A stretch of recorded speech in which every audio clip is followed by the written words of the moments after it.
You've probably come across her videos, the ones where donuts pass as breakfast, where a cluttered kitchen becomes content, and where controversy equals cash. Alexandra Sabol, a TikTok mom of three from North Carolina, has turned poor parenting into a full-on business strategy.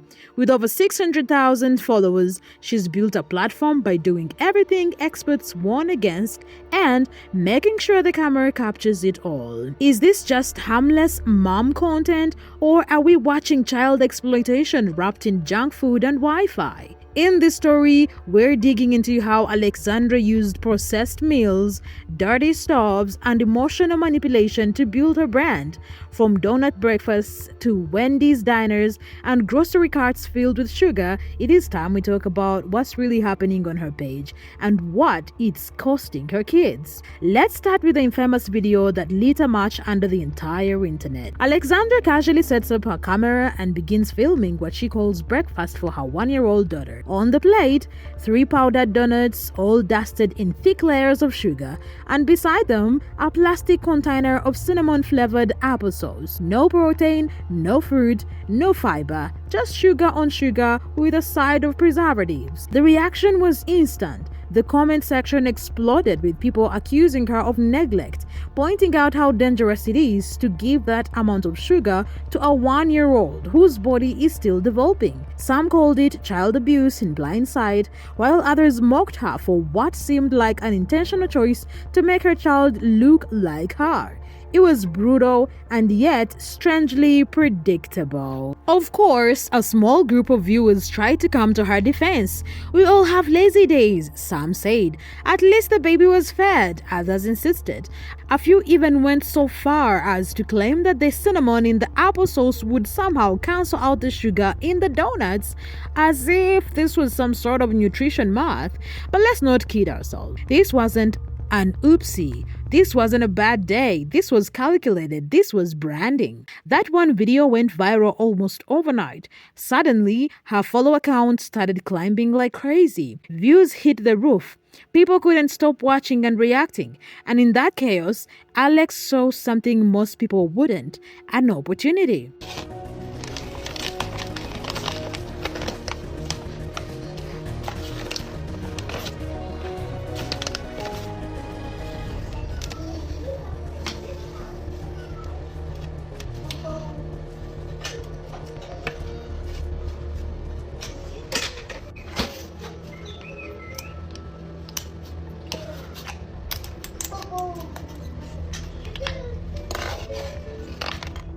She realized something simple but powerful. Outrage makes money. And once she figured that out, she ran with it. Instead of cleaning up her content or switching gears to something more responsible, she leaned all the way in. She rebranded herself as the lazy mom of three, a title she proudly wore like a crown. Her TikTok personality became the exact thing people were criticizing her for: messy, chaotic, unfiltered, and unapologetically careless. And the food? Oh, it only got worse. The more processed, sugary, microwave-ready her kids' meals looked, the more views she got. And the more views she got, the more TikTok paid her. So, you guys are always asking how I can afford to eat out like I do. Give me the pizza, Mom! It's because I have a job. Whether you want to admit it or not, pissing you guys off is my job. And I get paid pretty well for it. So, let's plate up dinner. This wasn't just parenting anymore, it was marketing. It was a content strategy rooted in controversy, a deliberate attempt to stir reactions by using her own children's meals as bait. And for Alex, every complaint was just more fuel for the algorithm. As her fame grew, people started digging deeper into her personal life. That is when a new layer of controversy unraveled. Alex wasn't just parenting unconventionally. She was also living in what many considered an unconventional relationship. She was in a throuple. Yes, a 3-person romantic relationship including her boyfriend James and another woman named Dee, all living under the same roof with her 3 young children. Get ready with me while I address my relationship questions that I've been getting. So I dreaded making this video because I can only imagine what the comments are gonna look like. But before I talk about it, I just want to remind everybody that kindness is free. And I want you guys to remember that, like us or not, this does affect 6 people's lives. It affects 3 adults and 3 children. With that being said, a lot of people have been asking, am I still with Dee? Am I still with James? And James and I are no longer with Dee. And I'm not going to talk bad about her. We are still friends with her, and our kids still have something to do with her, because kids don't understand breakups. They don't understand why someone moves out, someone's not with us anymore. So our kids still talk to her. Our son still plays Fortnite with her.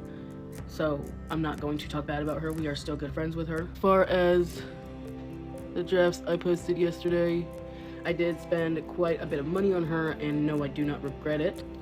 I did let her keep all the stuff I bought her while we were together, and I have no animosity towards her. It was not like a rough, crazy breakup or anything like that. We just grew apart, I'll say. And so, yeah, me and James are back to just being a couple. And I ask that nobody talk bad about Dee in comments, because, like I said, we are really good friends with her still. And that's not fair to talk bad about someone. I hope that you will continue to support us. But if you don't, we understand. We just needed to do what was best for us. And Dee no longer lives here. But like I said, we still talk to her, the kids still talk to her. So we wish Dee all the best, and I hope that she finds happiness. And yeah, so I just wanted to address the relationship, because I've been getting a lot of comments about it recently, and felt like you guys needed to know, because it's been a couple days now since the breakup and her moving out and stuff, and I'm still getting comments because I haven't formally addressed it. I wasn't going to do a video on it, but I feel like you guys deserve to know. And yeah, so moving forward, please no more comments about Dee, because she does not live here anymore and is not with us anymore. So other than that, I hope you guys have an amazing day. I hope you guys are safe, and I love you guys so much. Thank you for your continued support. I love you all so much. Have an amazing day, and I will see you guys when I see you guys. Probably dinner video. And now, look, her romantic life is her choice. Adults can choose to live however they want, but when you bring children into that equation, kids who are still trying to understand what family and stability mean, it becomes more than a personal matter. It becomes a question of what kind of environment they are being raised in, and whether it's emotionally safe or simply confusing. This wasn't just some private relationship either. Alex talked about it online. She posted content referencing their dynamic and even answered questions from followers about how it worked. Her home life became part of her TikTok identity. It wasn't just content, it was content with her children at the center of it all. Eventually, things fell apart. Dee left, the throuple broke up, and Alex continued with James like before. But even that did not last smoothly. There were patches, breakups, makeups, and more drama shared again for views. What might have been a deeply personal or emotional time for any other family became another chapter in Alex's online saga. This isn't about policing who she loves. It's about how those choices and how she broadcasts them impact the lives of her children, who never signed up to be in the spotlight. What message does it send when instability becomes entertainment, when personal matters become clickbait? Again, the problem isn't just the relationship. It's the way it's carefully packaged, edited, and monetized. It is not about judgment, it is about accountability, especially when young lives are involved. So, what did Alex do with her new phone TikTok fame? She did not clean up her act. She did not rethink her approach. She doubled down and then some. In one new notorious video, Alex shows off what she's feeding her 8-year-old for dinner. It's Wendys, not just a little side order, but a whole spread. Burgers, fries, soda, the work. In the caption, she boldly claims that fast food is cheaper than cooking at home.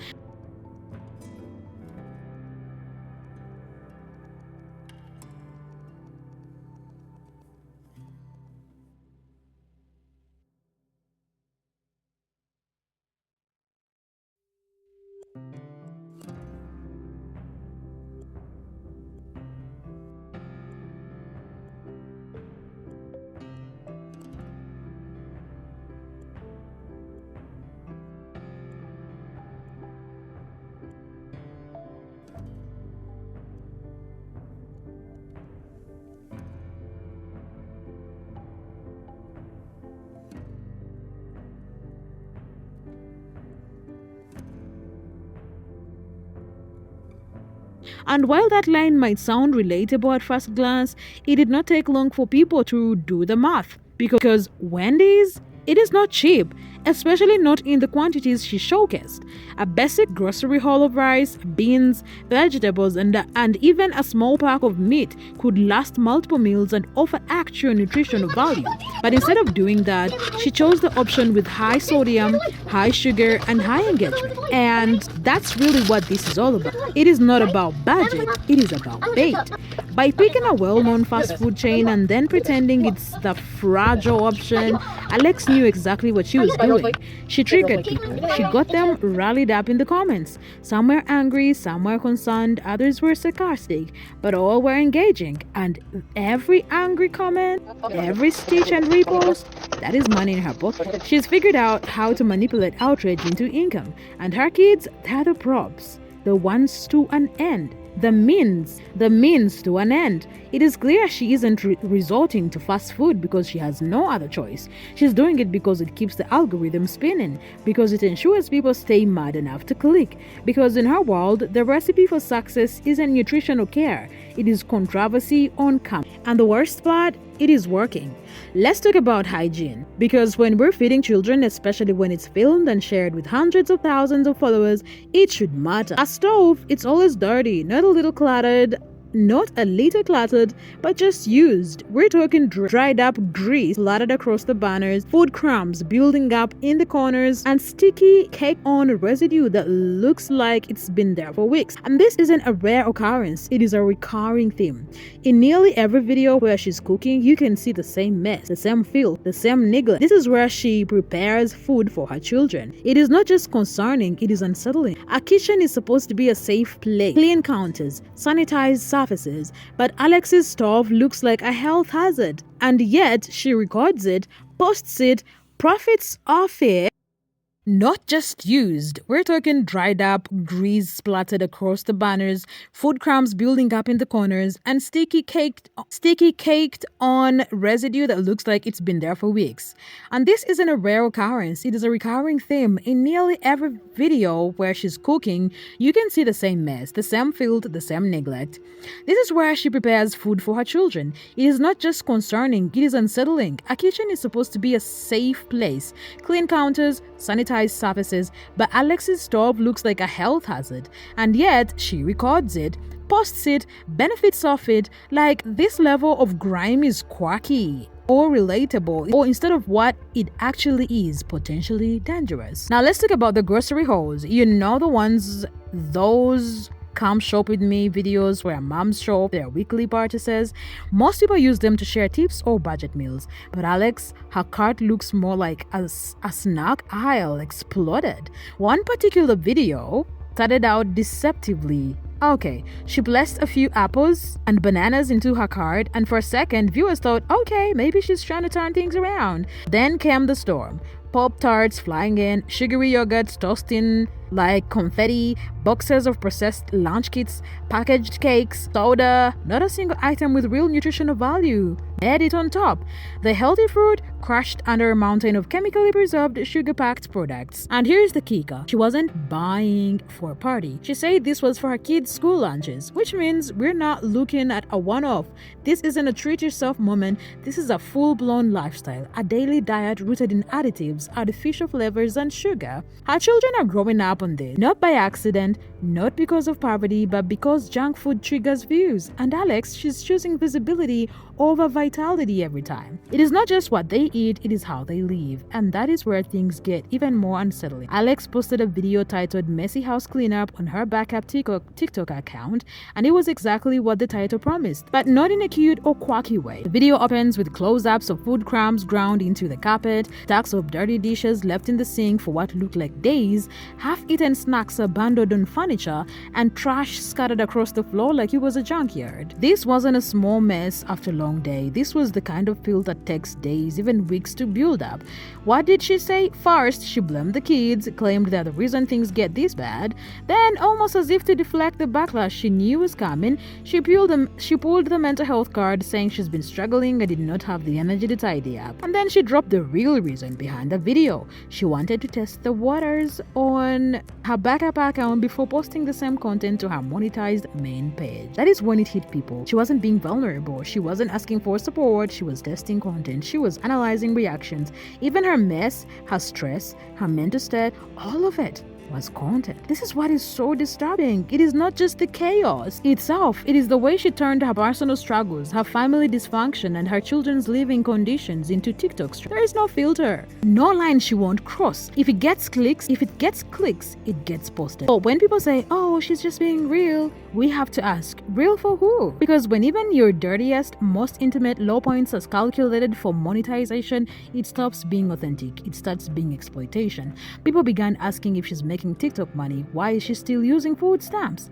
If she can afford takeout, Wendys, and tons of processed food, why not buy healthier meals? Some claimed she was manipulating the system using government support while earning social media cash and still putting her kids at risk, feeding them whatever gets views and not what gives nutrition. This isn't just a case of struggling motherhood, it is a calculated business move. She found out what makes people mad and she kept doing it. In her comments, people try to justify it. At least they're fed, she's doing her best. Not every mom has to cook. Not every mom has time to cook. But let's pause. What exactly are they fed? Donuts for breakfast, chicken nuggets for lunch, Wendys for dinner, and snacks in between. There is a difference between a rough week and an entire lifestyle built on junk. And this isn't one of those cases where we can say, we don't know what happens off camera because Alex films it all. The stove, the house, the shopping, the cooking, the aftermath. She wants us to see and react. Why does this matter? Because her kids aren't just growing up on TikTok, they're being used on TikTok. Their diets, their routines, their mess, it is all fair game for views. She's normalized junk food and sanitary spaces and rage bait parenting to the point where other messy moms are copying her strategy. Alex isn't just feeding her kids bad food, she's feeding the internet a lie. That neglect is relatable, even trendy. That being real means being reckless, that motherhood is just another TikTok need. No one's saying motherhood is easy, and yet sometimes you do toast a donut on plate and call it breakfast, but when every bad habit becomes a trend, when every controversial choice becomes a video, when your children become content and their health becomes secondary, that is where the line gets crossed. Alexandra Sabol isn't just a lazy mom of 3, she's a full-time rage baiter, and her kids, they're the ones paying the real price. Let us know your thoughts in the comments. Should TikTok parents be held to a higher standard, or is this just the internet being too sensitive? Like, comment, and subscribe because we've got a lot more to unpack.